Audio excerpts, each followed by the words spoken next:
ไม้เด้อสีย้ายไม้ไปพุ่นรับบ่ดิเดี๋ยวสิขึ้นลูกก่อนเปล่าขึ้นหมดขึ้นขึ้นลูกไว้เนาะโอเคโหลดลูกไว้อย่าเสียงฮะโหลดลูกไว้บ่ได้ขึ้นซ้ายขึ้นลูกเดี๋ยวขออนุญาตหมายคำจะน้อยมาลงงานนี่ออกไอ้3 4 1 2 1 2 3ตัวสีสายที่3นี่คือบ่ออกเบิดครับผมสายที่3นี่คือบ่ออกเบิดสีที่3เนาะสีที่3นี่ไม่ออกหมดแต่2ปอกนี่ออกหมดอยู่นี่เกือบเล่นรอรุ่นต่อไปเฮาบาทนี่ว่าได้เฮา25เมตรสายออกเมื่อกี้25เมตรครับผมข้างบนนี่ข้างบนนี่ออกไปประมาณ25เมตรครับผมโอ้ว่ามันเข้าเต็มๆแล้วครับพี่น้องว่านี่ก็ตั้งโลดให้อุ้ยพุ่นไม้ก็ประมาณเท่าไหร่นี่ช่องทำเลแถวนี้ก็ประมาณเท่าไหร่บ่ของพ่อบ่โดนเด้ของพ่อบ่โดนข้าวเดียวนึงโอ้ยว่ามันเข้าเต็มกันแล้วว่านี่ก็ได้ว่ามันเข้าเต็มแล้วพี่น้องเฮาตั้งโลหันโอ้ยแม่พุ่งลงหาน้ำเหมือนกันในลูกที่2ก็ได้นี่ของผมกับลูกวันนี้ของผมก็ได้ไปเปี้ยงแล้วก็เปี้ยงก็ไปหันลูกของผมก็ของลูกน่ะพุ่งลงแล้วเทิงพุ่นใส่ลงหันของผมก็ใส่ลงหันแม่นกระทั่งโดนชงโลกหรือสะดุดลงพร้อมกันแม่นนั่นน่ะลูกนึงที่เทิงพุ่นครับผมพี่น้องเฮาพุ่งลงพุ่นเหมือนกันเด้พุ่งลงหาน้ำพุ่นเด้ลงหาน้ำเหมือนกันโอ้เมื่อกี้กลางอากาศครับผมกลางอากาศ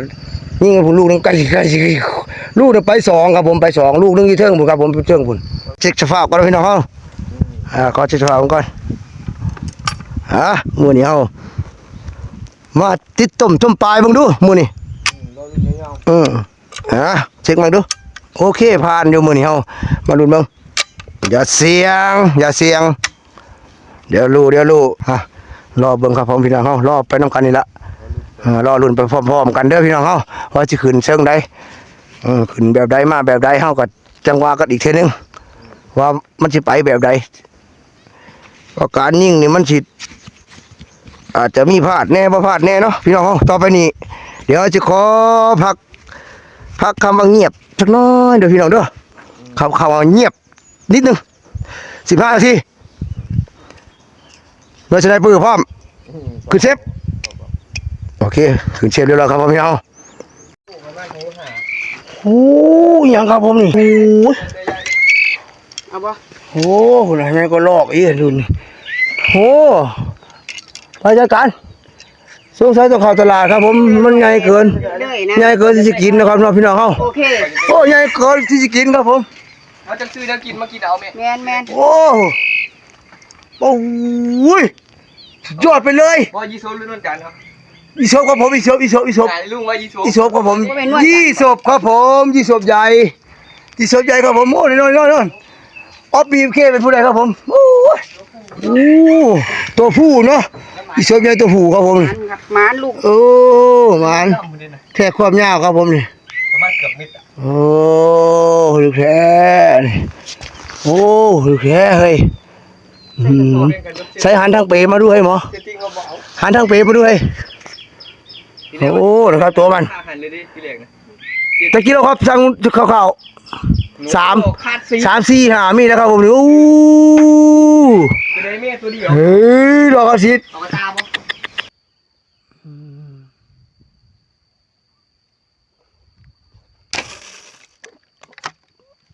โอ้โห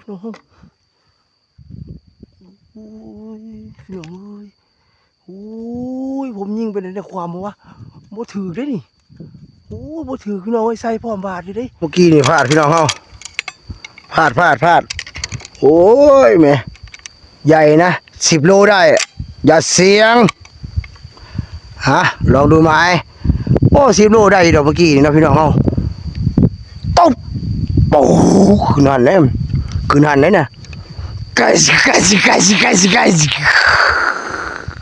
มิดว่าไม่จุจีพังทำโอ้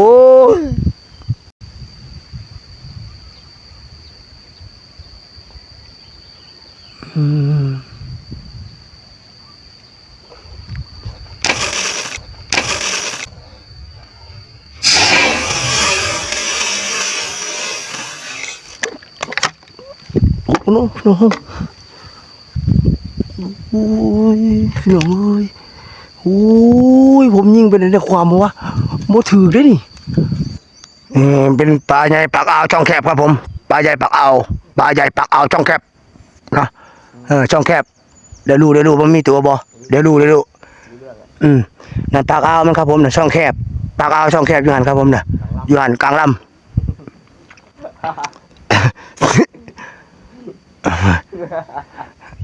กูเชื่อเลยคนดูมันเป็นล้านได้ไงเดี๋ยวได้ยันนี่ไม่ขึ้นนี่มือนี้มีเลยนะได้จากตัวเมื่อเฮือนเมื่อชาติเนี่ยดีใจแล้วขอจากตัวได้แล้วน้ำบัวกี่ห้างเนี่ยมึงมีบ่ น้ำบัวกี่ห้างนี่พี่มาระทึกใจพี่อย่างเงี้ยนี้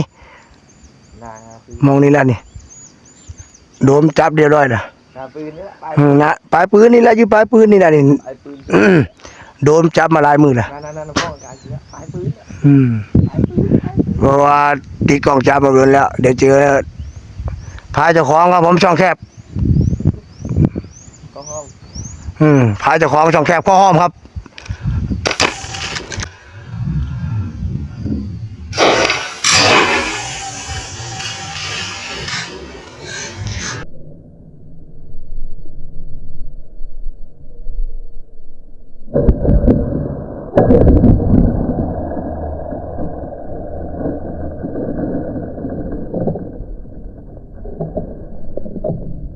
โดนดิกลางแล้วครับพี่น้องเขากลางลำดิโอ้ยโอ้รอดลูกดอกลงมาพี่ครับพี่โอ้ยรอดลงมาพี่ไก่